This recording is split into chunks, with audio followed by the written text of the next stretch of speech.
আমি নিজ চোখে দেখছি একটা লোক সিমেন্টের বস্তা নামাইতেছে।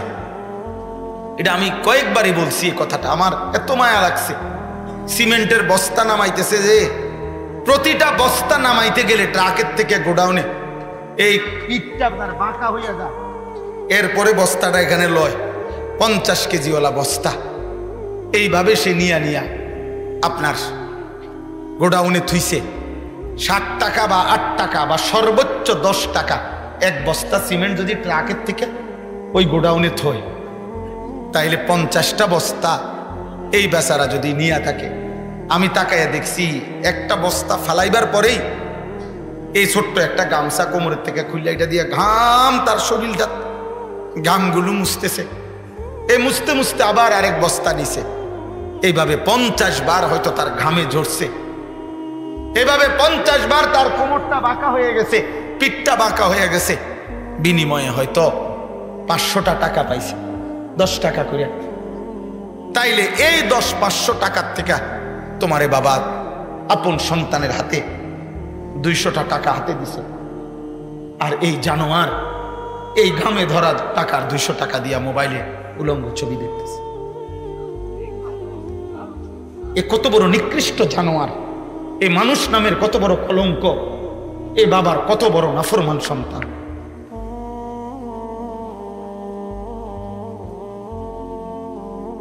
তুমি যদি প্রবাসীর ঘাম দেখতা তো বুঝতা প্রবাসীর কি পরিমাণ ঘাম ঝরে উপার্জন।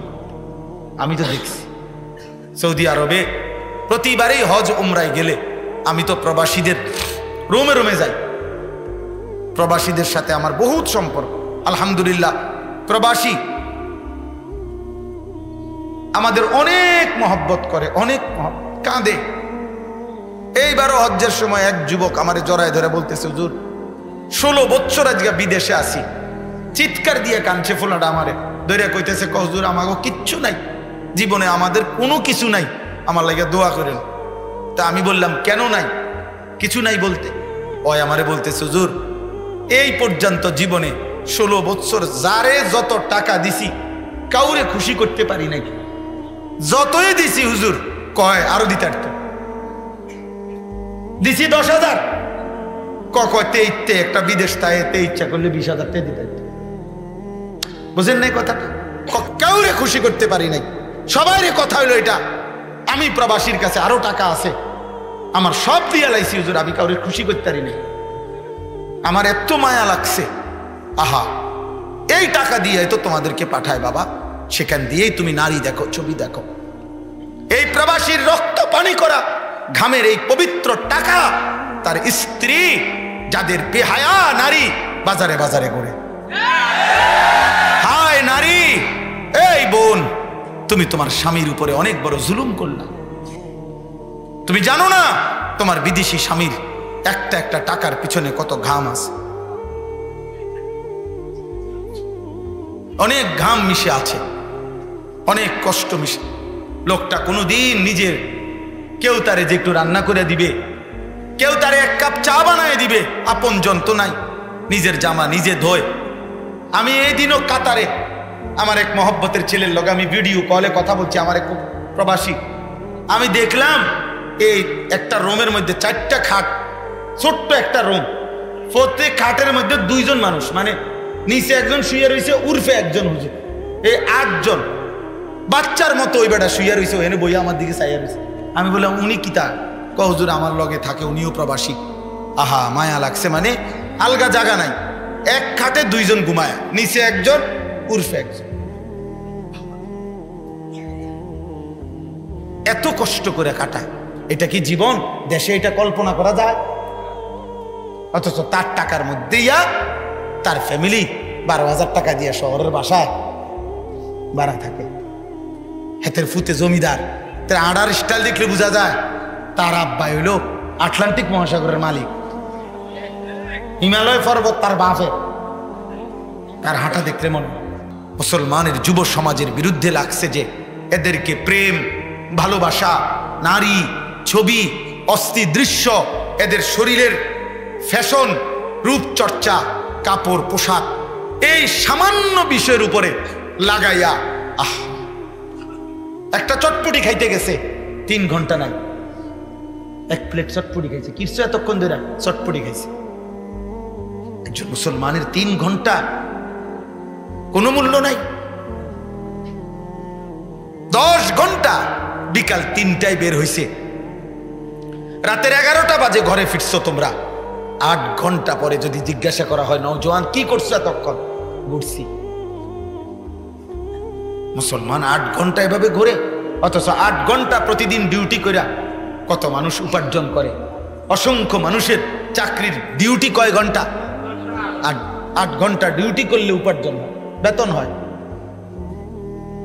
8 ঘন্টা মাটি কাটতা, 8 ঘন্টা সিএনজি চালাইতা, 8 ঘন্টা মাটি কাটো, 8 ঘন্টা সিরা ভাজো, তাইলেও তো ভালো ছিল, সিরা বেচতে পারতা। 8 ঘন্টা মুড়ি ভাজো, তো মুড়ি বেচতে পারতা। একটা কিছু করো, দুনিয়ার জন্য কিছু করো। তোমারও তো দরকার, আগামী দিনে টাকা পয়সা দরকার, তো দুনিয়ার উপার্জন করো, আখিরাতের ফিকিরও করো। আল্লাহ তোমাদেরকে হেফাজত করেন। প্রিয় ভাই, রাগ করে বলি নাই, তোমার প্রতি নারাজ তো না আমি। এখানে তো আমার কারোর সাথে কোনো ঝগড়া হয় নাই। আমি শুধুমাত্র বিবেকের জন্য বললাম, ইনসাফের জন্য বললাম। আল্লাহ আমাদেরকে হেফাজত করেন। সব বাবাদেরকে বলি, বাবা গুনাহ ছেড়ে দেন, আমাদের হায়াত আল্লাহর দান। এই শেষ আমার আয়াতের তরজমা আমি এটাই বলি। আল্লাহ তাআলা বলছে, বান্দা আমি একটা আয়াত পড়ছি, 24 নম্বর পারা কোরআনুল কারীমের 40 নম্বর সূরায়ে মুমিন 67 নম্বর আয়াত। একটা কথা শুধু বুঝাই, আল্লাহ এখানে আমাদেরকে বলছে 5টা কথা। 1 নম্বর বলছে, হুয়াল্লাযী খালাকাকুম মিন তুরাবিন সুম্মা মিন নুতফাতিন সুম্মা মিন আলাকা। আল্লাহ বলছে, মায়ের পেট থেকে বান্দা আমি তোমাকে এই পৃথিবীতে বের করার আগে ধাপে ধাপে আমি তোমাকে সৃষ্টি করেছি। একবার মাটি, একবার বীর্য, একবার জমাট রক্ত, একবার গোশতের টুকরা, একবার হাড্ডির কঙ্কাল, আরেকবার গোশতের আবরণ দিয়ে নাক চোখ কান লাগিয়ে শরীর গঠন, আর সর্বশেষ 7 নম্বরে রূহ ফুঁকে দিয়ে মায়ের পেট থেকে বের করছি। আল্লাহ বলে, বান্দা এই 1 নম্বর কথা তুমি মনে রেখো।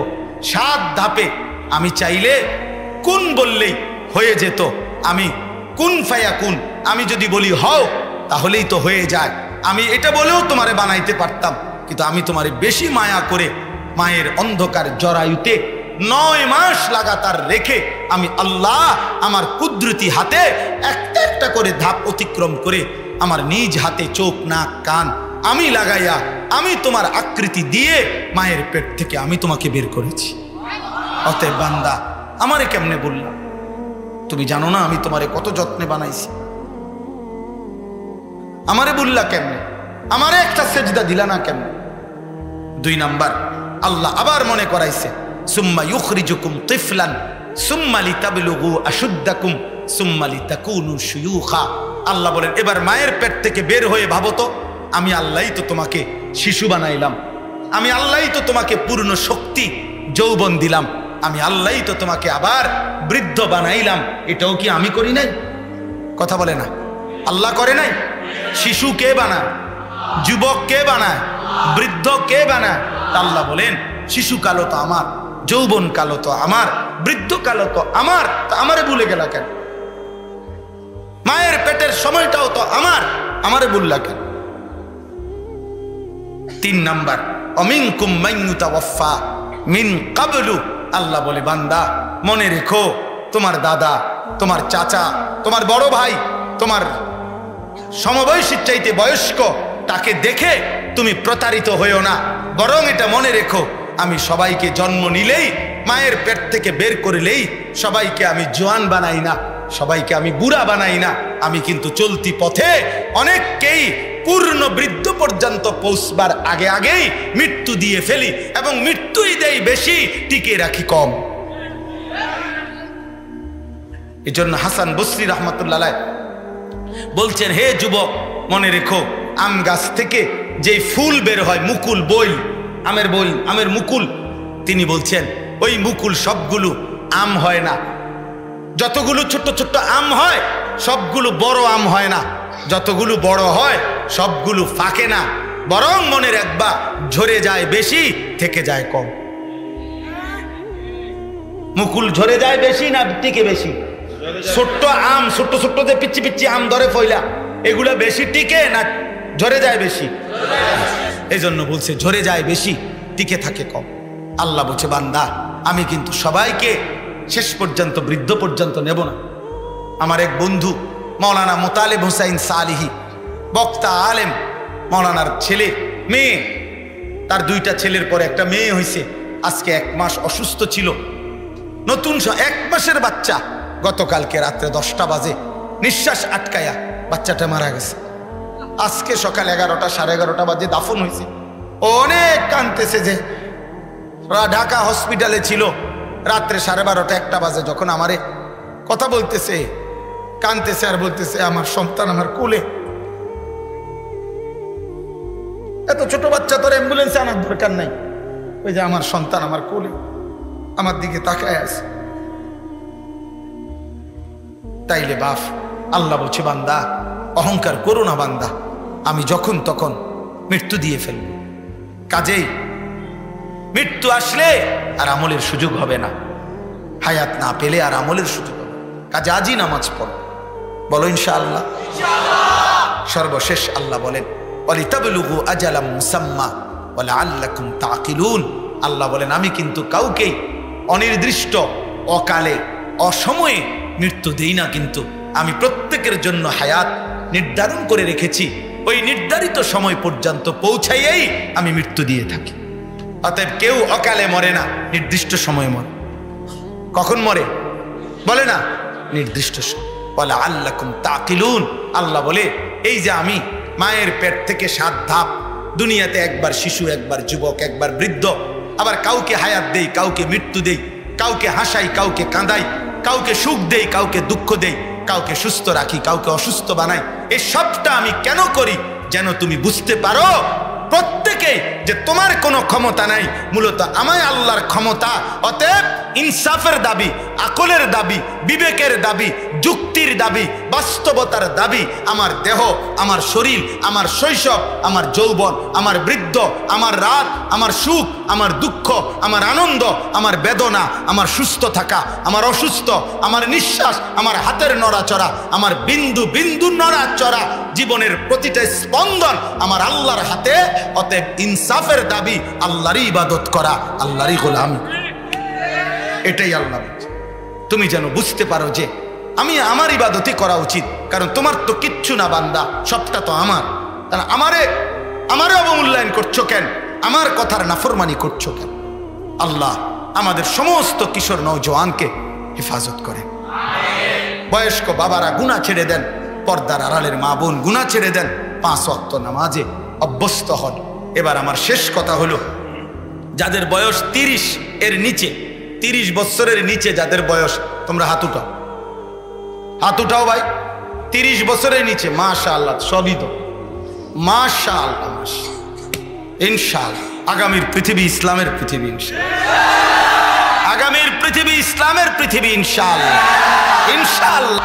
আমার ওসিয়ত তোমাদের প্রতি, প্রিয় ভাই, আমার ছেলেরা, আমার সন্তান, আমার 2টা কথা আমার শেষ। 1, চোখ হেফাজত কইরো, নারী দেখো না, অশ্লীল ছবি দেখো না। নারীর চাহিদা তোমার আল্লাহ দিছে, বিবাহের মাধ্যমে পবিত্র এক নারী মিলিয়ে আল্লাহ তোমার চাহিদা পূরণ করে দেবে ইনশাআল্লাহ। তুমি নষ্ট হইও না, তুমি চরিত্রহীন হইও না, তুমি লম্পট হইও না। আর 2 নাম্বার হলো ফজরের নামাজ জামাতে পড়ো, ইনশাআল্লাহ তোমার জীবন সুন্দর হবে, আখলাক সুন্দর হবে, চেহারা সুন্দর হবে, বাকি 4 ওয়াক্ত নামাজ সহ তোমার জীবন নুরানি হয়ে যাবে ইনশাআল্লাহ।